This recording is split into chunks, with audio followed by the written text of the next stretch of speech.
Today I'm doing a very special Why I Drive. I've come all the way from Canada to do this bedazzled Aston Martin Valkyrie.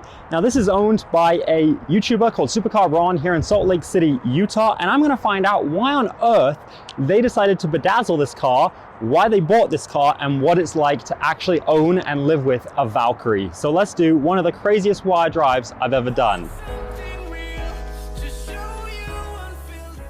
So right here, we are with Tace. What up? You want to introduce yourself? Hello, yes, I'm Tace. I manage the Supercar Ron collection. Ron has hired me because we do a lot of fun stuff through social media. We do a lot of fundraisers, we do a lot of drives, we do a lot of events. And I am in charge of putting everything together, all the social media. So TikTok, Instagram, YouTube, I film, edit all the videos. And then in turn with that, I get to drive the cars. So you're kind of like the owner stand-in in a way. Yeah. A lot of times Ron can't be there because he's a busy guy. However, he's built up his life that he can buy these cars.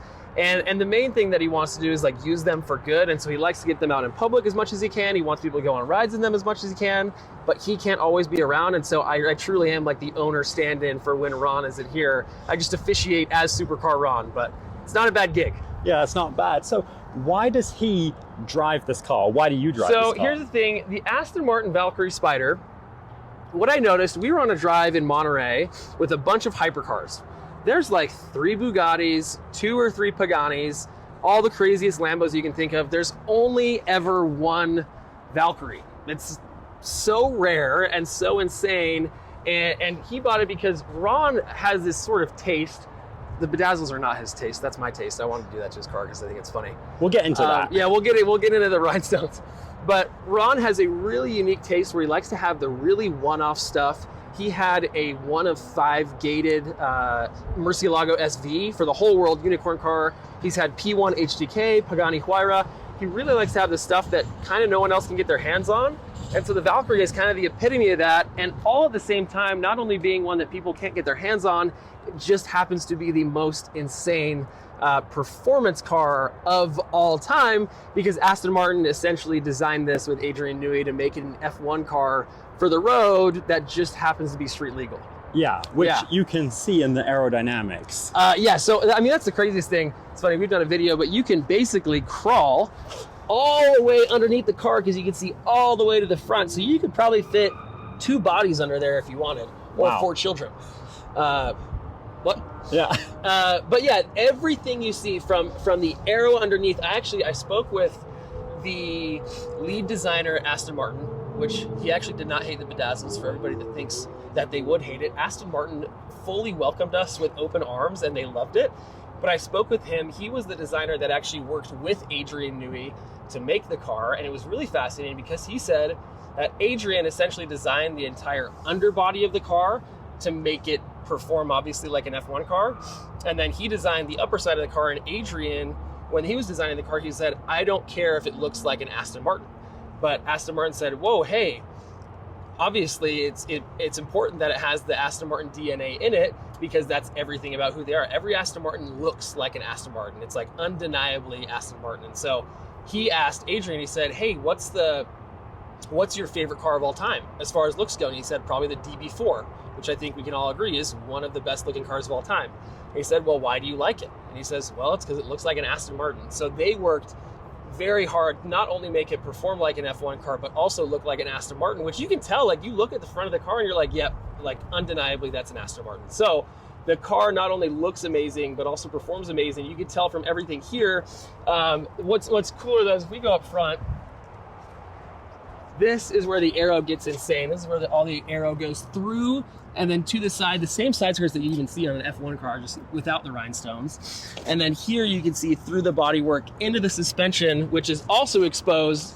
Here on the top, you can see through just like an F1 car, and then into the wheel as well. So the fact that you can see this thing just driving on like the freeway in America or anywhere that they have them, is just so ridiculous. Just the fact that they made this is my favorite thing about some of these companies. Like I think about Lamborghini, they made the Storado. Like they didn't need to do that. Aston Martin like had no reason to make this a thing, but they did, you know?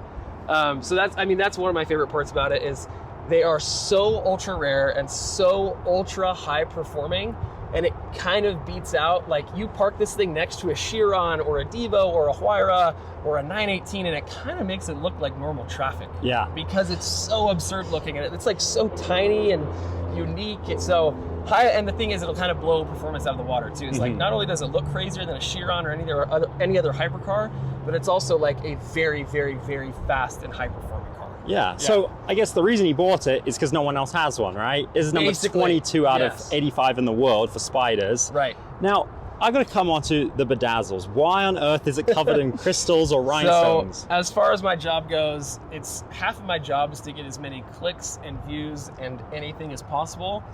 And it just so happens that the best way to do that is to make something as polarizing as possible on the internet. You can't make something that everybody loves. So, this came from an idea. I was in Japan earlier this year, and there's someone crazy enough there. If you guys have seen Anisha makes all these crazy kits. You guys have seen the Anisha Zonda, one of the craziest cars I've seen in my entire life. I wish I could see with my own eyes because it's now been recommissioned and put back to normal Zonda. But Anisha's done crazy kits on Zondas, F50s, and one of their guys has a pink Murcielago. Well, I'm not sure if it's pink underneath, but he put pink bedazzles on a Murcielago, put rhinestones in the whole car. I saw that car for the first time earlier this year with my own eyes, and like I was mind blown. I was like, there's no way he actually did that. Like, I respect that so much because he had the balls to do it. You know what I mean? Yeah. And so I have enough freedom in my job that I was talking to Ron earlier this year, and I was like, hey dude, my job is to kind of blow up the internet, and I have this idea, but I can't tell you what it is. Will you give me permission to wrap your Valkyrie anything I want, and then I can surprise you with it? So he was like, you know what, sure. Because I've developed a certain amount of trust with Ron throughout the year and throughout my years with him. And so without him knowing, I did this to his car. So I enlisted the help of my friend Cody from Young Film and Finish in Arizona. He actually wrapped the car underneath. So all this is a wrap underneath. It's kind of a shiny metallic silver wrap. And then after Cody wrapped it, I had Kelly and the Crystal Ninjas. They run a whole rhinestone business. So I was on YouTube. All I looked up was rhinestone car. Found this video of this lady that had done a rhinestone Fiat, and I was like, that's amazing. And then I found her description, and then I found her number online, and I called her. And I think she thought I was a crazy person because I was trying to explain what we were doing and the car that we were doing it to, but anyone that like doesn't know what a Valkyrie is doesn't really understand the level of like how insane this is that this even exists.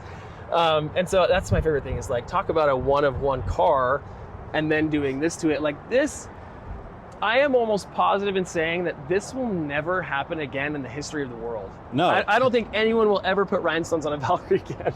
No. Much less another hypercar. Hopefully. I love it. I think it's cool. So Kelly came all the way from San Diego, and her and a team of 10 to 12 people were working on the car for 8 days straight, 12 hours a day, to put the rhinestones on this car. And so they had an entire process where each of these stones is technically hand laid. So each one that you see is individually laid by an entire team of people. And it was just a crazy idea that I had with the hope of getting virality on the internet.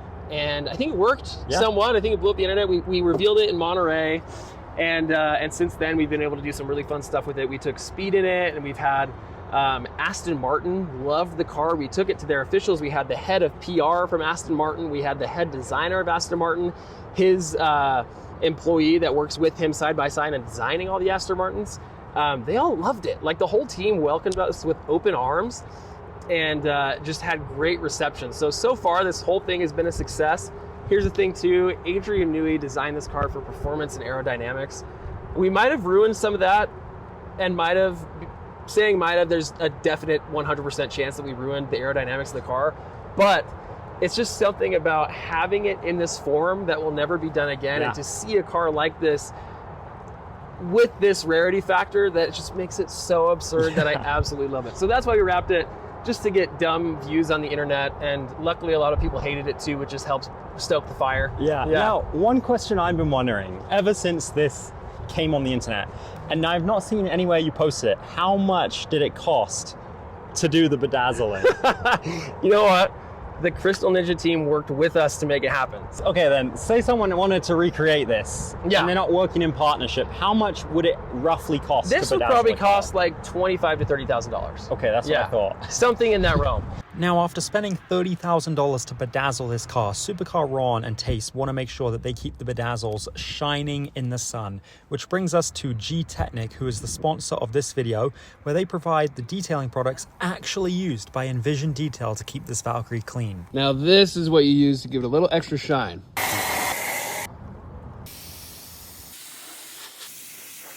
And just like that, she's shiny again. Use the link in the description to get yourself a PPF maintenance kit, a leather protection kit, or even just a sample kit to protect your car like the Valkyrie. Now back to the video. The thing is, these are just regular rhinestones. If it was real Swarovski crystals, it would probably be like $60,000 to $80,000. Okay. Yeah. Wait, So, but compared to the value of the car, you know, yeah, it's small. a fraction. It's fraction. It's just pennies on the dollar. It's cost of the wheels, maybe. Actually less. I think the wheels are like $80,000. Yeah. And we'll have to show you, we have the winter wheels as well. So we got the separate set of wheels, which are the honeycomb style. So these are magnesium, and the other ones are, I think, aluminum? I could be wrong. We actually have snow tires for the car as well. Oh my gosh. Yes. So it's gonna go in the snow. Yeah, so that was the hope. Last year, we actually got them for last season. These are our summer tires. And these, I actually prefer these wheels. I think they look fantastic, especially the way that they contrast with the original spec, which is black and yellow underneath. But we do have a set of full dedicated snow tires for the car because we live in Utah and it snows in the winter and Ron likes to drive his cars. So of course we gotta get snow tires. I can't wait to see that. Yeah. Now, before we go for a ride, can you just show me the trunk space and the engine and how you then get into the car, and we'll start it up? Yes, easy. So we'll start with the trunk space or frunk space, which it's funny, when we took delivery of this, they do all the deliveries for the Aston Martins in Monticello, and the engineer said, here's your frunk space. And hold on, it's kind of stuck. It's funny how much heavier this has become since we put rhinestones on it.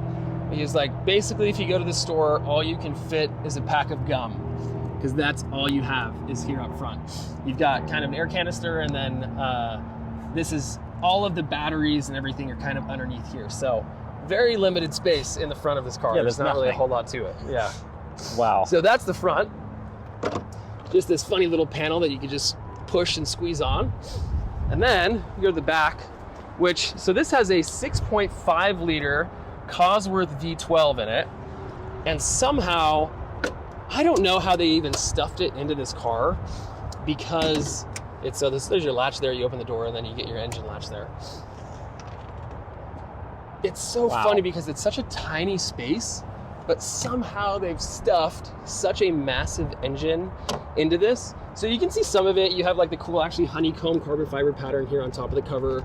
And then the rest is kind of concealed, but you can tell like how race car it is because of all of the extra engineering that has gone into making it fit all so tight. But that's kind of all you get, is that you get this little carbon fiber pole to stick it in to stand it up, and that's basically it. Wow. Yeah. Now, before we hop in, I got one more question. The license plate. Why does it say Manny's? So for those that don't know. The license plate, which we also bedazzled, because we can't left any stone unturned.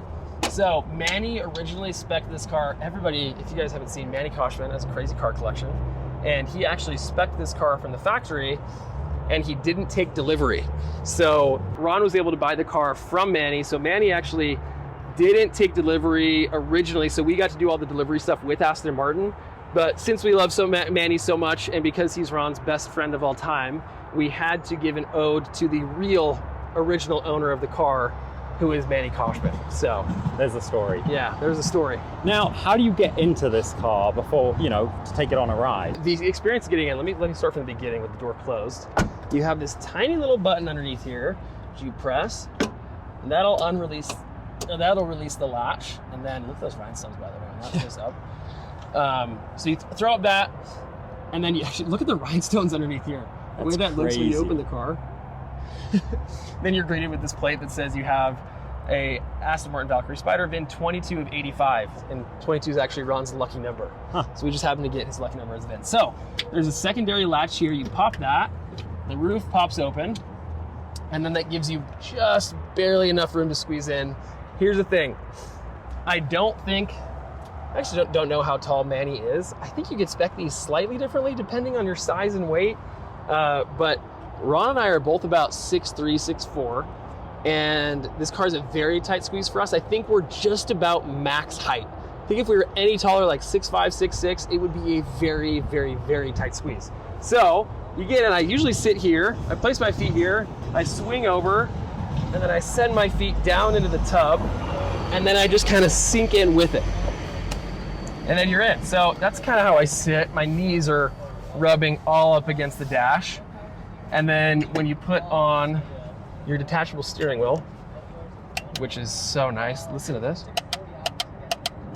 Oh, it's like the most tactile, amazing.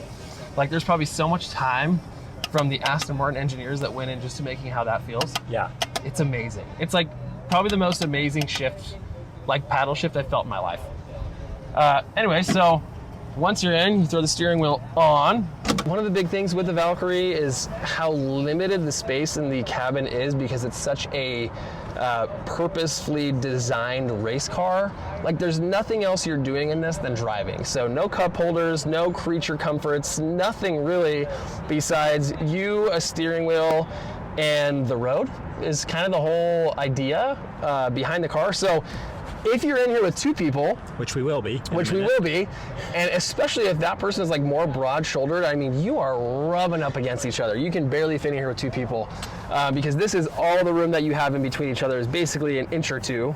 But besides that, that's how you get in, and that's about all the space that you get in this cabin. And then it feels even smaller. This is luckily the Spyder, so this whole roof comes off, which is really nice and helps a ton. But once you close yourself in, I'm gonna keep the roof open for now so you can see me. But once you close yourself in, you have this roof on, the space gets even smaller. So that's the biggest benefit to having a Spyder, and why people probably buy the Spyder more so is it's not nearly as claustrophobic as a coupe. Well, I guess we'll start it up and I'll hop in. Perfect. So now I'm gonna hop in and we're gonna start it up and go for a ride. See if I learned anything from Tace. Pull that, push this. All right, now where? Okay, oh yeah, sit here. Yes. Drop your legs in first, and then you kind of sink in with it. Oh my gosh.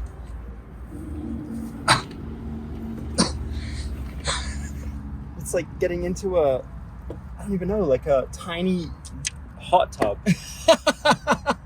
Yeah, I guess that's actually a kind of accurate description. Gotta get the 6 points, so you got 4 of them, and then you do these 2. You should be good. But that's the problem when you take this car anywhere, is like, if you're going on a drive, everybody gets in their cars and goes, you're like, okay guys, I'll be 5 minutes behind you guys. Because you like can't both do it at the same time either, especially if you're with 2 people. And then dude, it's like, it's so tight in here that I don't even like to drive with my phone in my pocket either. So how many miles are on this car? We've got, I think 1,400? 1,400? 1,400 miles, yeah. A few weeks ago, I drove like 300 miles in one night. What? When we did the thing with speed. I drove it out the salt flats. I put 300 miles in the car in one night. Wow. So I put more than 25% of the miles we had on the car just in a few hours. Oh my gosh. Is this the highest in the world? It might be. Okay. It's one of the highest. I know there's some guy in Switzerland that's been doing like crazy road trips in his. He also has a Spyder. But it's definitely one of the most driven Valkyries out there. And do you plan to continue driving it? I mean, that's the goal. That's the goal. Unless, I don't know, you never know with Ron, he buys and sells so frequently that if he sees another shiny car, he might go for it. This Do you need me to help you? Yes, grab that. Okay. This is kind of the mess that you get in when you get in this. Hold on. I know this is the stuff usually we would cut, and I might cut this, but if I haven't, enjoy it. It's kind of funny to include because it shows how much of a process it is to get in. Okay, there we go. And keep in mind, my shoes this whole time are literally like crushed. My shoes cannot fit in the footwell. Okay, this is mine. That's yours. You can take that, and I'll plug you in here. It plugs in on your seatbelt. Oh wow. Is it stressful driving this on the street? Yes. I've become so used to it that it feels normal, which is weird. Yeah. It's just about trusting other drivers, you know? Yeah. It's like, it's a very hard car to replace if something happens to it. You know what I mean? Kind of like the other car in your collection. Yeah, kind of like the F40, huh? Yeah, which, you know, we were actually supposed to do. We were supposed to do. The day, like, before that happened, actually. Yeah, literally. It was like right around then. We had a lot of plans for that car, dude. We were going to take it camping. Well, my friend Trevor did that. Yep. Oh, yeah. Dude, that guy is awesome. Yeah, shout out to Trevor, the black F40. So, Okay, you so I can put toss this your on. headset on, then we'll close the doors. All right. Okay. Hit your door. Oh my Oh, gosh. actually, sorry. Pop the door open here. And then do the top first. So really grab it and give it a solid shut. And then the door.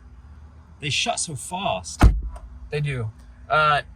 One fun thing about the car, this was Aston Martin's first soft close door ever. So it actually you close it and then it'll shut itself. Huh. Okay. This is nuts. It's insane. And now we have each other in the headsets, so it feels like a real race car. And then you get the whole startup sequence, you prime it, and then once you're ready, once this is red, this is one of the silliest things about the design on this car. For some reason, this is like the do not touch button. You do not want to touch that like ever. However, they've made it look like a button that you really want to touch. So that's the extinguish button, which you never want to hit. But once you see that's on, then you can put your foot on the brake and start the car. So,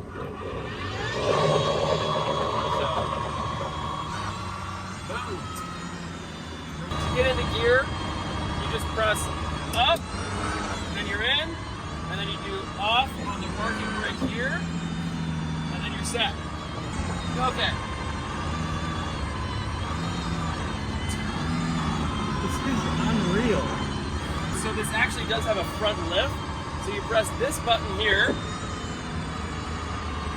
and that raises it from 100 millimeters to 130 millimeters. But it actually does help a lot. Dude, it's literally like I'm in an aeroplane with my co-pilot. It does feel like that.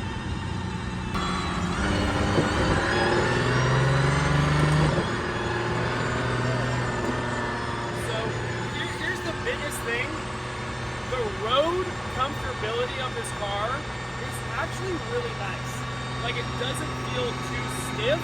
A lot of cars, like even a 918 is pretty stiff, or a P1 HDK, or like actually the more like track focused cars, you get a Senna GTR, a P1 HDK. Those cars are really stiff on the road. This is actually pretty forgiving. So it's actually pretty soft.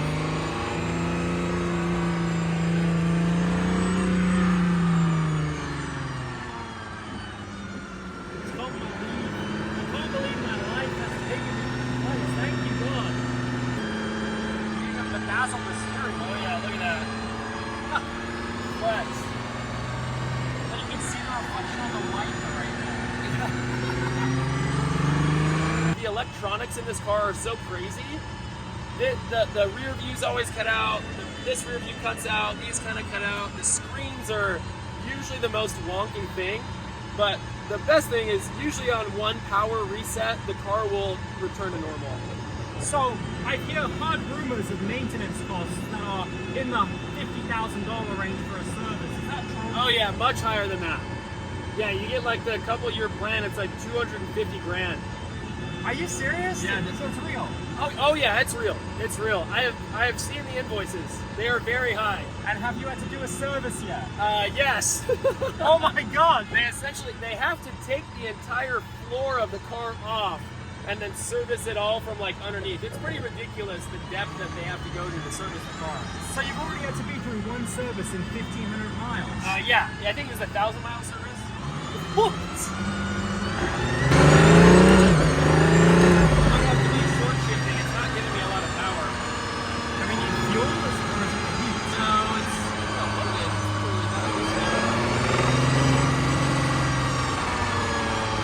Oh, I can hear the indicators. yeah.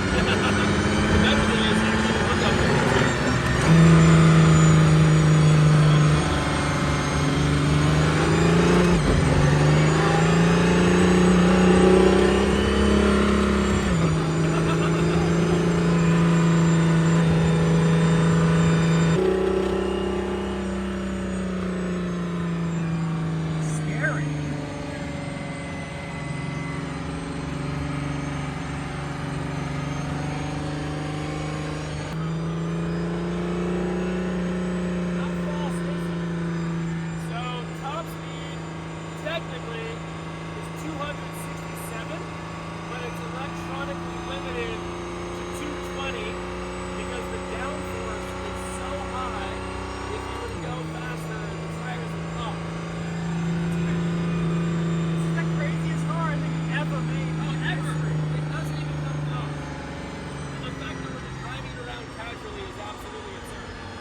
There's like maybe one or two others that do, but not like this one. Wow. So, in terms of the bedazzle, is that plan to keep that on until one day you sell the car or take it off soon? Probably until it sells. My hope was to keep it on the car at least until the end of the year. But the thing is, it's not my car, and it just happens to be like my taste. And it's definitely not Ron's taste by any means. I kind of forced him into this. So does he want to change it back? Probably, yeah. But it's like, it's a really cool like gimmick for the meantime, you know what I mean? It's short-lived. That's why I made an effort to come here, because I knew this is the one time in human history I'm going to see this car, and anyone's going to get to interview the owner. 100%. I think that's kind of what I've said, is like, we have to capitalize on the content of this car while it's like this.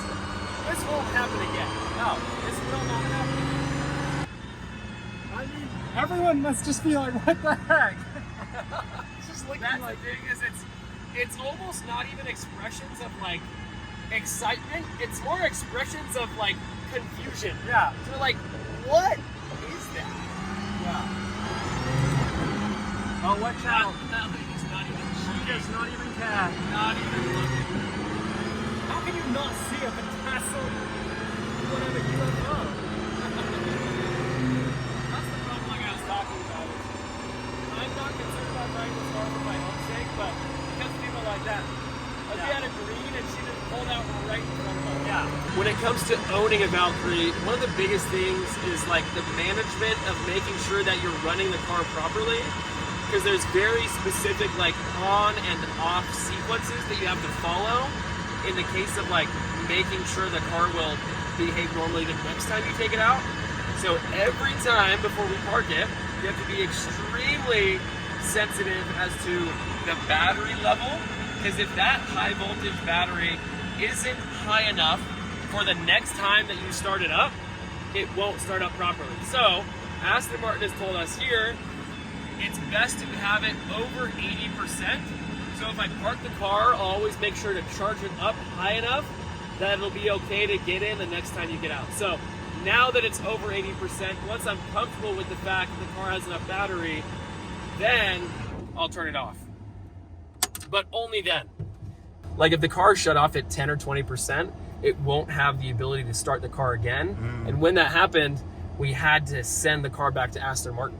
And that's, so they had to take the entire floor off the car because the deltas of the batteries were too far to get a charge again. And so that's when we got a fat service bill because the whole floor of the car had to come off and then it had to get serviced. Oh my gosh. And then another time, the car was moved and not properly stored with the high enough battery. And so Aston had to fly out and then recover the battery. And just to recover, basically a jump start, it's $10,000. And they have to fly to jumpstart it. Yeah. So they have a proprietary like box. There's one of them in the whole country that they keep in New York. And if a car dies, they'll bring that box out and then jumpstart your car for you. But it's not like a normal jumpstart. They like pull things and they have to like reroute everything, and it's like an entire process just to get the car back. It probably takes 3 hours or so to jumpstart the car. Plus you got to wait a day, right? Or Yeah. a few hours for them to fly out. Oh yeah, exactly. So yeah, if you ever park the car at low battery and stop it, you're like basically screwed. So that's like the annoying thing, and why Ron might not keep this longer than others is because it's just kind of a pain to own. Dude, this sounds like the most intense ownership of any car ever made. By far. And I have two things I want to show you just behind us before we wrap up. Here's the great thing about my job. I get to enjoy these cars, but I don't have to deal with all of the real ownership problems that comes with them. So this isn't a problem, but this is more so a problem that Ron created for himself. These are our spare wheels with the dedicated snow tires. So they call these the honeycomb shape. They're not magnesium, so they're a little bit heavier, but I think these cost $20,000 a piece. Each? So each, yeah. So these are like $80,000 for a set of these. Wow. Really crazy. And I think, I don't know, don't quote me on this. If Aston Martin watches this, I could be wrong. It's fairly close. And the magnesium wheels are like $1,000 more a piece. So those are like 86,000 a set, I think, with everything included. So that's one crazy thing. We do have the snow tires on this. We have dedicated snow tires, which Aston was also stoked about. Aston has been amazing to work with. As far as like their hospitality and communication, everything, they're fantastic. So that's one thing.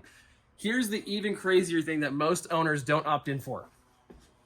You see these lifts? Yeah. These are Aston Martin Valkyrie proprietary lifts. So no one really buys these. However, when you do have a set of wheels, like we have the extra set of wheels, if you want to swap those over, you have to send the car to New York or New York is actually the closest service station, or I guess Apex down in Arizona, but you have to send the car just to have the wheels swapped. So that means not having your car and then leaving it or sending it across the country just to have your wheels swapped. Wow. So Ron bought these, and these cost $100,000 just for the jacks. Like each or for the set? For the set. Okay. So I think total is $100,000, but basically Ron is just crazy enough to buy them. But you have $100,000 just so you can swap your wheels technically. Dude. And not even on your own. Like Aston has to train you how to use this. So the way it works is you're not just jacking it up on like 4 points like normal. You've got to put it on the front and the rear of the car, and then the car kind of lifts up like this, and then you can swap the wheels. So that's just another silly thing about Valkyrie ownership is lifts, wheels, servicing.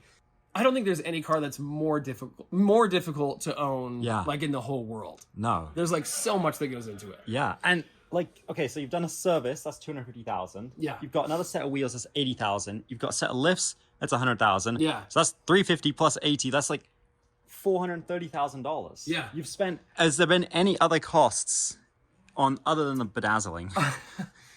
I don't think so. Aston Martin gave us a free headset. That's nice. When the other one stopped working, so that's nice. I'm sure if you lost that steering wheel, it would probably be $200,000. So buy that right there. Buy that for a steering wheel. So yeah, when it comes to ownership costs, I highly doubt like any car comes close to what it takes to own this Valkyrie, which is, I don't know. It's the best part about it because nothing's like it, and it's also the worst part about it because nothing is like it. Yeah. You know what I mean? Well, you know, it's just crazy and just casual. Like, it's just insane to me. Thank you so much that we got to go for a ride in this. Dude, of course. I'm glad you made it out. You drove all the way from Canada, so... Yeah, we didn't get the F40, but we got this. This is, you know, good consolation. Just as crazy. Yeah. Thank you so much. I appreciate it. Of course, bro. Thank you for coming out. Seriously. Yeah, go subscribe if you don't. Supercar Ron. Thank you guys. Supercar Ron, YouTube, Instagram, TikTok. Yeah, in the meantime, never ever quit your dreams, because I remember when I was just a kid looking through a showroom at Lamborghini London, not even able to go inside, and now I get to do this. Dude, so crazy. Praise God. Thank you. Remember, guys, never ever quit. God loves you. See you in the next video. Oh, and you can submit your car for a Wire Drive. Link in the description.